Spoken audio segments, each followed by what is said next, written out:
Bom, gente, no podcast de hoje, a gente vai falar sobre o texto Identificação de Tipologias Documentais em Acervos dos Trabalhadores, do professor André Portancona Lopes, em relação, em paralelo, né, ao filme. Na verdade, ele é um documentário da Camila Freitas, chamado Chão. PC, pensou quando falasse, sortou as parcelas. Hora dessa, minha roça todinha plantada, minhas vacas. Se livrar de ser escravo, né?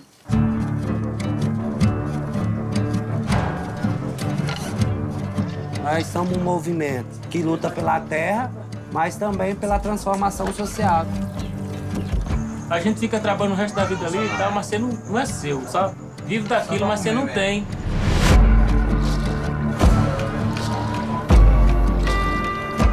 A sociedade, eles ignoram a gente.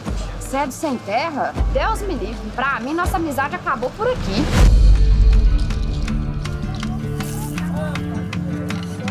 Essas famílias produzem alimentos, elas vão para a escola, participam da comunidade Santa Helena. Independente das terras serem adjudicadas ou não, o cenário é resistência. Sem número, vamos ser vistos como essa poeira que tá aí, né? Como que foi a invasão dessa propriedade? Na verdade, não é invasão, né? É uma ocupação de terra, né?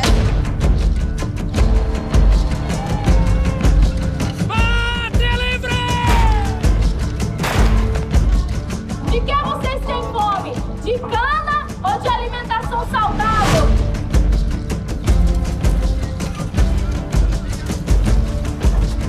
Vamos pegar na mão do outro, mas não deixar morrer o sonho do caramba.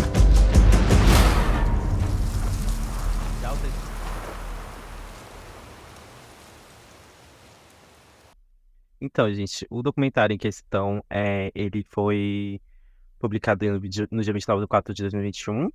Tem a direção da Camila Freitas. Ele conta basicamente um pouco sobre o movimento sem terra no sul de Goiás, em uma ocupação numa usina de cana-de-açúcar em processo de falência. Já o texto em questão é o texto do professor André Portancona Lopes. Ele fala sobre as questões diplomáticas e também dos acervos de movimentos sociais. Então, a gente achou que combinaria bastante a gente falar um pouco sobre o documentário e um pouco do artigo do professor também. Sobre o texto do professor André, a gente pode compreender alguns conceitos básicos do que é documento.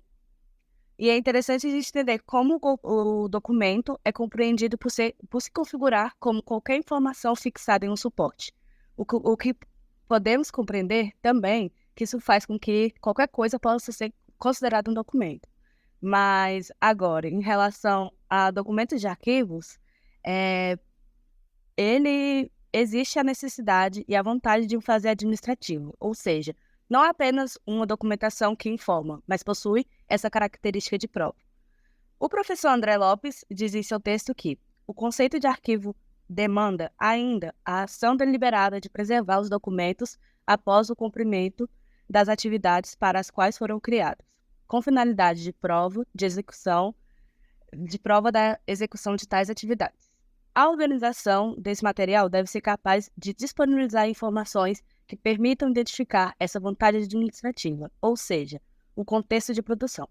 O arquivo é um conjunto sistematizado de provas de ações que deve abranger toda a existência de seu titular. Lopes, 2012, página 16. Com isso, a gente pode ver uma similaridade com o documentário Chão, porque as pessoas que fazem parte do Movimento dos Trabalhadores Rurais Sem Terra, o MST, possuem como maneira de registro suas reuniões, planejamentos estratégicos e outras atividades rotineiras desse movimento social é constituída por meio da escrita manual em simples cadernos de anotações, sem formalismo e com o intuito de registrar as informações ocorridas nas reuniões.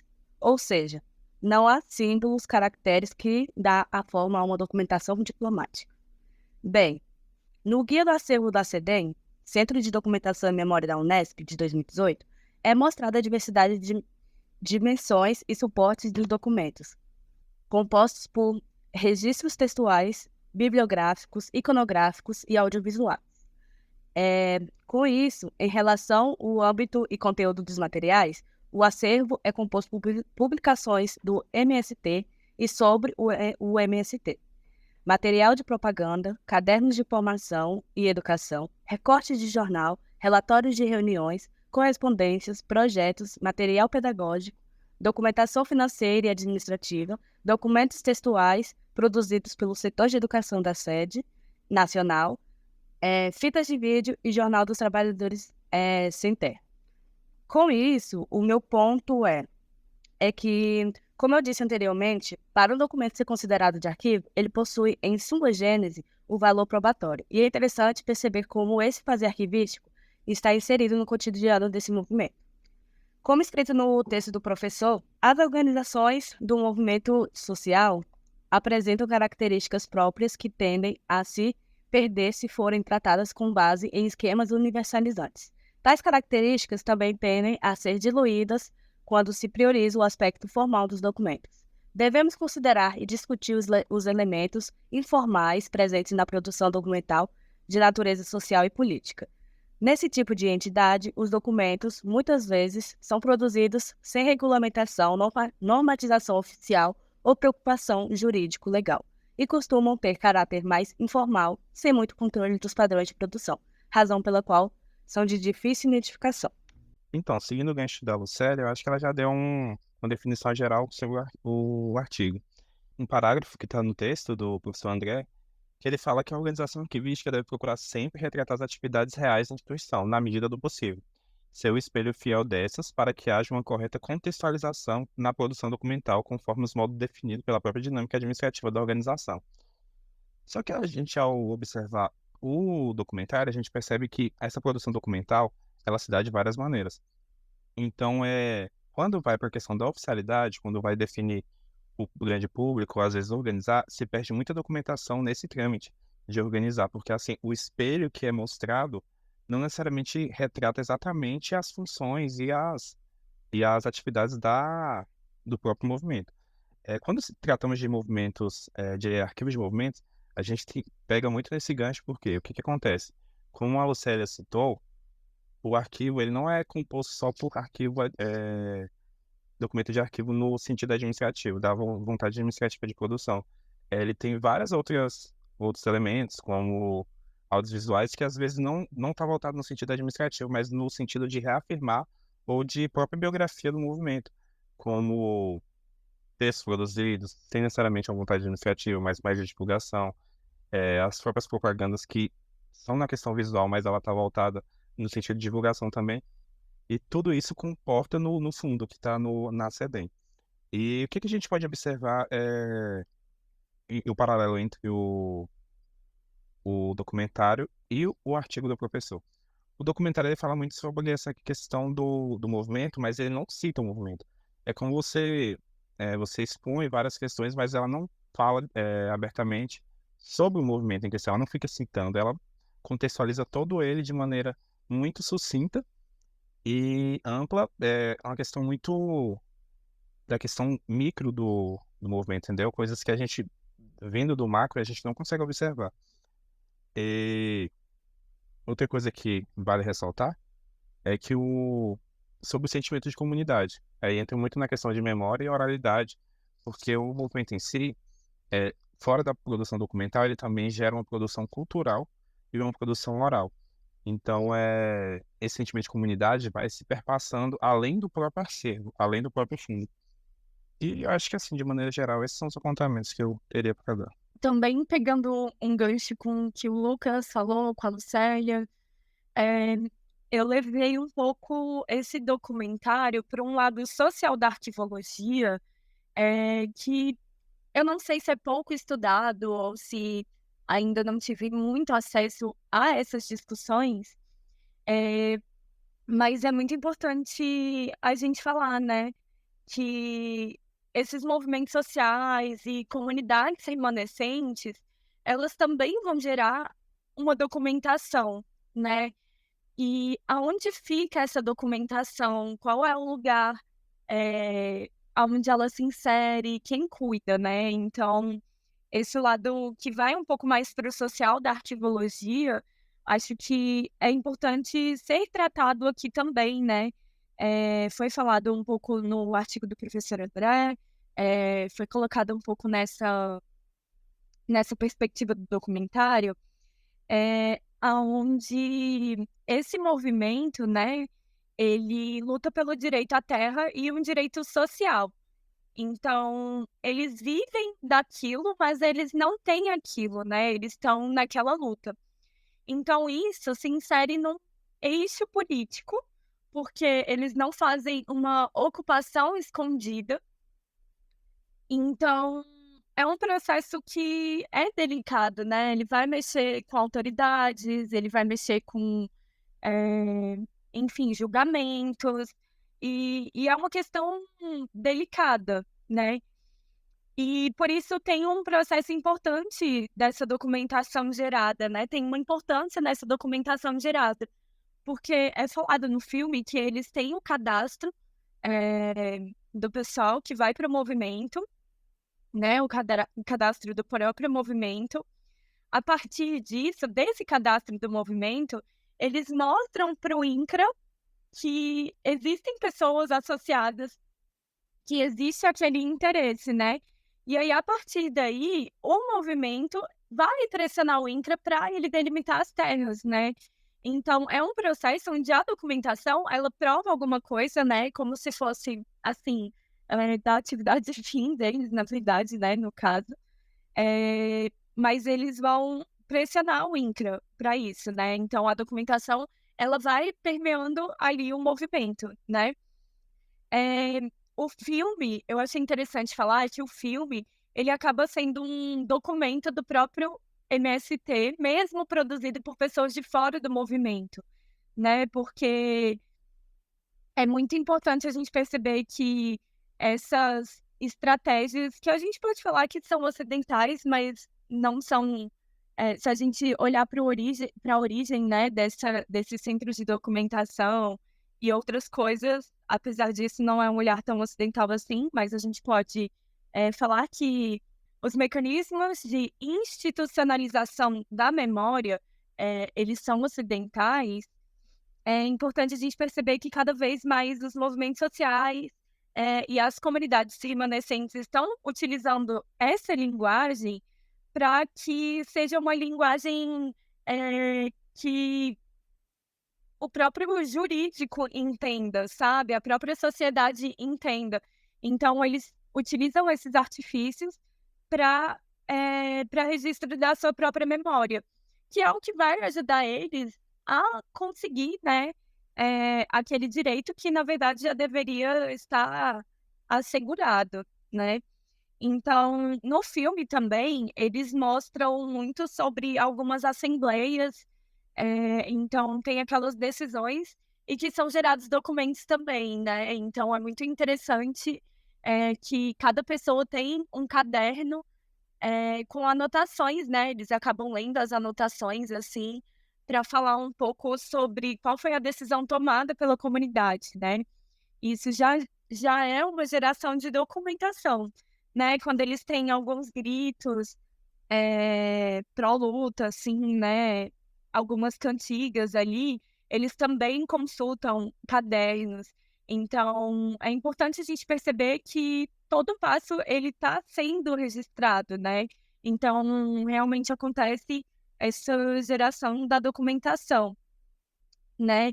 E eles também, no filme, têm uma preocupação com a liminar que vai garantir para eles o uso da terra, né, e tal.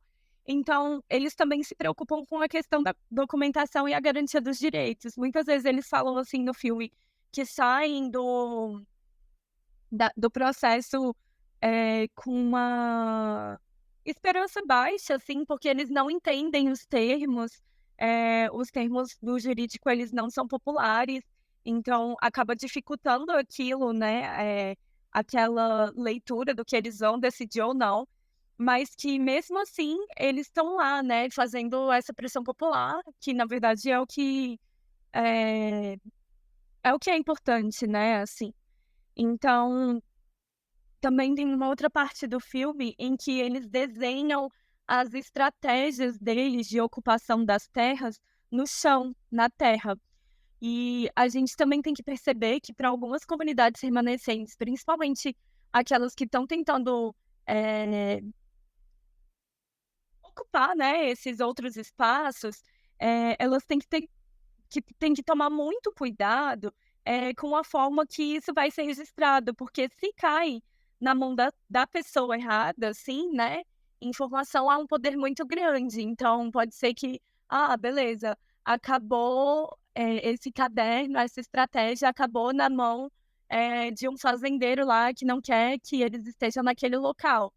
Acabou com a operação deles, sabe? Então, é muito importante essa questão do sigilo também ali na geração de registro do que eles fazem, né? E aí, é importante lembrar que o fato deles não terem registrado em papel, que majoritariamente é como eles fazem, é porque ele é uma forma de resistência também, né? Se a gente consegue fazer um paralelo com o que aconteceu aqui em Brasília, no dia 8 de janeiro de 2023, né, com os atos golpistas, que as pessoas, elas estavam tendo um ato inconstitucional ali, de depredação e um ato criminoso, né, contra um patrimônio, e elas se filmaram, né, elas estavam gerando provas que aqueles atos estavam acontecendo. Então é muito interessante perceber que as pessoas que estão cometendo, né, muitas vezes algum crime, algum ato como esse que foi, sei lá, foi um ato inconstitucional, né, assim, um ato de vandalismo mesmo, né, contra o patrimônio público, eles se sentiram no direito de gerar provas, não é nem se sentir no direito, né, mas tipo assim, eles estavam achando que aquilo seria uma coisa boa, seria uma coisa a se vangloriar, então eles geravam a prova do que eles estavam fazendo, e era uma coisa horrível, sabe? E quanto ao movimento e movimentos que acontecem, né, como a gente já falou, assim, de comunidade remanescente, muitas vezes essas pessoas, a comunidade não pode nem sequer registrar, porque isso pode voltar contra si, sabe? Então, é importante a gente refletir que a informação, o registro, são formas de poder mesmo, né? Os arquivos são de poder, né? Os museus também, centros de documentação, são espaços de poder, né? Lucas, você quer falar alguma coisa? Só complementando rapidinho o que você estava falando, é interessante pensar nessa questão da produção documental, até mesmo no documento foi apreendido, né, na casa do Torres, né, do Anderson Torres, e sobre como essa globalização que a gente tem hoje, por mais que a gente tente disseminar algum documento, alguma informação via oral, com os meios que a gente tem de comunicação hoje, seja o WhatsApp, seja o Facebook, nada você consegue passar de forma que não fique registrado, entendeu?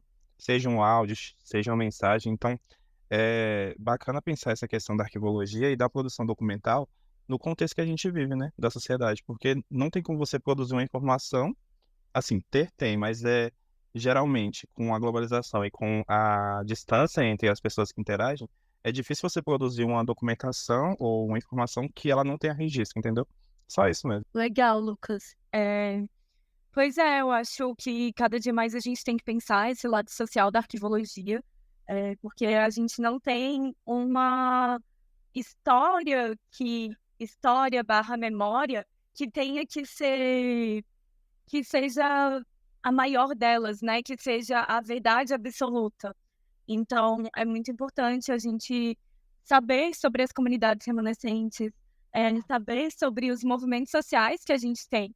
E, querendo ou não, o registro é uma das formas que a gente tem o registro, né? A organização, na verdade, essa gestão de documentos também, ela é uma forma de legitimação, né? Que isso existe no Brasil, essas realidades existem, E também é uma forma dessas pessoas garantirem os direitos delas, né? Então, gente, é basicamente isso. Eu acho que eu concordo plenamente com o que vocês disseram. Eu acho que é importante também ressaltar a importância dos movimentos sociais para garantia de direitos. Como o próprio professor André cita no artigo dele, grande parte das nossas conquistas vem dos movimentos sociais.